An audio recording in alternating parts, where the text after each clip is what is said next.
ये कहानी भानुमति और भुवन की है। वह बांस की टोकरी बनाया करते थे। उन्हें बेचकर किसी तरह वह अपना गुजारा कर रहे थे। उनके 2 बच्चे थे, राजू और रंजू। दोनों पास ही के स्कूल में पढ़ने के लिए जाते थे। गरीब होने की वजह से स्कूल के बच्चे उनका मजाक बनाया करते थे। आ गए जी, कुछ मिला खाने को? बच्चे भूख से रोते रोते सो गए। मुझसे इनकी ये हालत और नहीं देखी जाती। शाम को मंदिर से थोड़ा प्रसाद मिला था, वही खिला के सुलाया है आज। कैसे चलेगा इस तरह? पता नहीं ये दुख के दिन कब खत्म होंगे। अब तो प्रभु आपका ही सहारा है। प्लास्टिक आ जाने से बांस की टोकरी अब कोई नहीं लेता। आज भी खाली हाथ आया हूँ। क्या बात है भानुमति, सुबह सुबह यहाँ?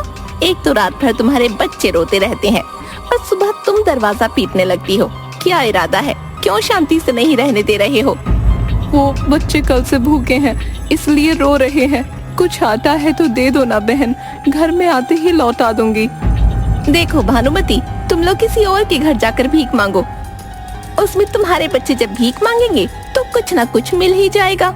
इस तरह कितना दिन चलता रहेगा? 4 बासी रोटी है, ले जाओ, कुत्तों को आज नहीं दूंगी। भानुमति आंखों में आंसू और हाथ में रोटी लिए घर पहुंचती है। बच्चों को रोटी में नमक लगाकर खिलाकर उन्हें स्कूल भेज देती है। ए राजू, जूते नहीं है क्या? पापा से बोलकर बांस के जूते बनवा लिया कर, यूनिक रहेगा। अच्छा, इसके पापा आर्टिस्ट हैं क्या? तुझे नहीं पता? अरे गली गली में शोर है, राजू के पापा बंसोर है। राजू और रंजू कौन है? दोनों स्टेज पर आओ। तुम लोग 6 महीने से फीस नहीं भरे हो। मैले कुचैले ड्रेस क्यों पहन कर आए हो? और जूते कहाँ हैं? तुम्हें मालूम है ना कि चप्पल यहाँ अलाउ नहीं है? जी सर, हमें मालूम है कि चप्पल अलाउ नहीं है यहाँ, लेकिन हमारे पापा बहुत गरीब हैं। उनके पास पैसे नहीं है जूते खरीदने के लिए। और तुम्हारा रंजू, तुमने क्यों नहीं पहने जूते? ड्रेस में प्रेस भी नहीं किया हुआ है। तुम दोनों के पास प्रॉपर किताब भी नहीं है। जी सर, राजू मेरे भैया हैं, हम दोनों के पिताजी एक ही हैं। देखो बच्चों, ये एक प्रतिष्ठित स्कूल है। यहाँ के कुछ नियम और कायदे हैं जिसको फुलफिल करना हम सबकी जिम्मेदारी है। आज से तुम दोनों स्कूल नहीं आओगे। मैं अभी तुम्हें ट्रांसफर सर्टिफिकेट दे रहा हूँ। पापा से कहना कि म्युनिसिपल कॉर्पोरेशन के स्कूल में नाम लिखवा लें। स्कूल से दोनों को टीसी देकर निकाल दिया जाता है। राजू और रंजू दोनों रोते रोते घर पर आते हैं। शाम में जब भुवन आता है तो उसे पता चलता है कि उसके दोनों बच्चों को स्कूल से निकाल दिया गया है। अरे ऐसे कैसे कोई टीसी दे देगा? कल मैं तुम्हारे स्कूल चलूंगा।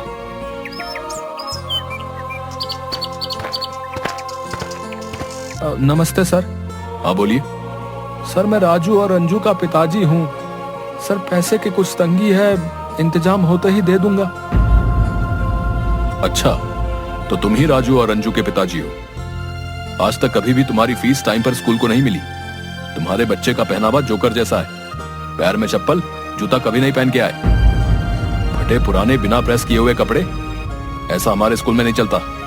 तो आप कोई म्युनिसिपल कॉर्पोरेशन का स्कूल देख लो। मैंने उन्हें टीसी दे दी है। गार्ड, इन्हें स्कूल के बाहर का रास्ता दिखा दो। प्रिंसिपल की बेइज्जती की आहट से भुवन सड़क पर जा रहा था। किसी ट्रक वाले ने उसे पीछे से टक्कर मार दी। टक्कर लगने की वजह से भुवन की उसी समय मृत्यु हो जाती है। पुलिस उसके शरीर को हॉस्पिटल पहुंचवा देती है, जहां डॉक्टर उसे मरा हुआ घोषित कर देता है। किसी ने भानुमति को आकर भुवन के एक्सीडेंट के बारे में बताया।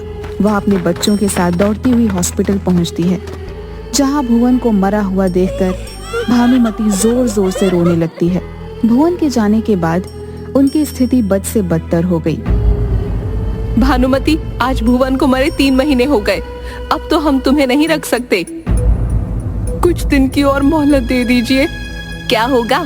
रोज तुम्हारे यहाँ उधारी वाले गाली गलौज करते हैं। तुम आज किराया दो, नहीं तो घर खाली करो।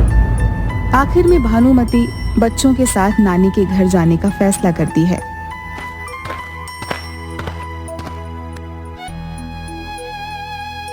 नानी का इतना बड़ा घर है, लगता है कभी हवेली रही होगी। क्या हमारे नाना जी इतना अमीर थे? हाँ बेटा, लेकिन तेरे नाना जी के पिताजी और तेरे नाना कुछ काम नहीं कर सके और बेच बेच कर जिंदगी चलाई।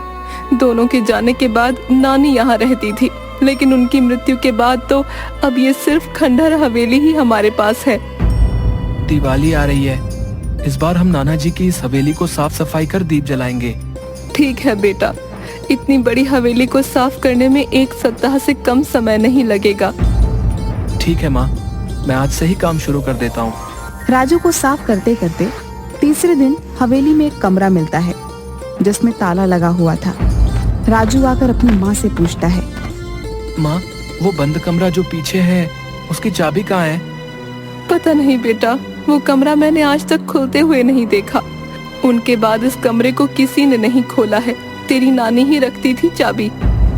राजू और रंजू दोनों मिलकर उस कमरे के ऊपर के जालों को साफ कर रहे थे। तभी नानी रंजू को ऊपर से फिसलवा देती है। रंजू दरवाजे के चौखट में लगे हिरन का सींग पकड़ते हुए नीचे गिर गई। तभी दरवाजा गड़गड़ाहट के साथ खुलने लगा। रंजू, तुम ठीक तो हो ना?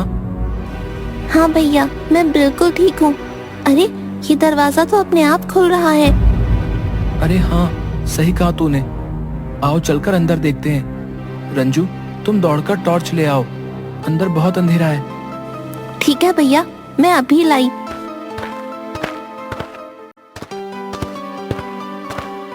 ये लो टॉर्च, चलो अंदर चलकर देखते हैं क्या है।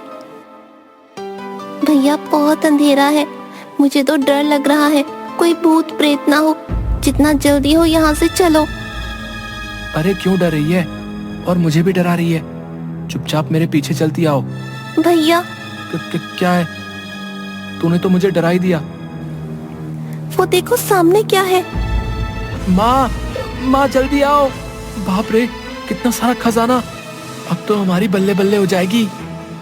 अरे कहाँ हो तुम दोनों? कमरा कैसे खुला? इसमें तो ताला लगा हुआ था।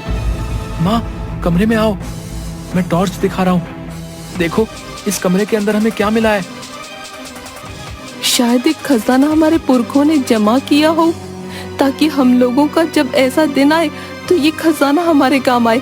इसीलिए शायद मेरे दादाजी और मेरे पिताजी से उन्होंने इसे छिपा कर रखा। हाँ माँ, अब हम भी अमीरों वाला खाना खाएंगे। हाँ भैया, वो भी तीनों टाइम। अब हमें स्कूल फीस भरने के लिए कोई भी मास्टर साहब सभी के सामने बेइज्जत नहीं करेंगे। हम भी अब त्योहारों पर नए नए कपड़े पहनेंगे। मुझे भी फुल पैंट और शर्ट के साथ एक कोट लेना है। ठीक है, जो लेना होगा ले लेना।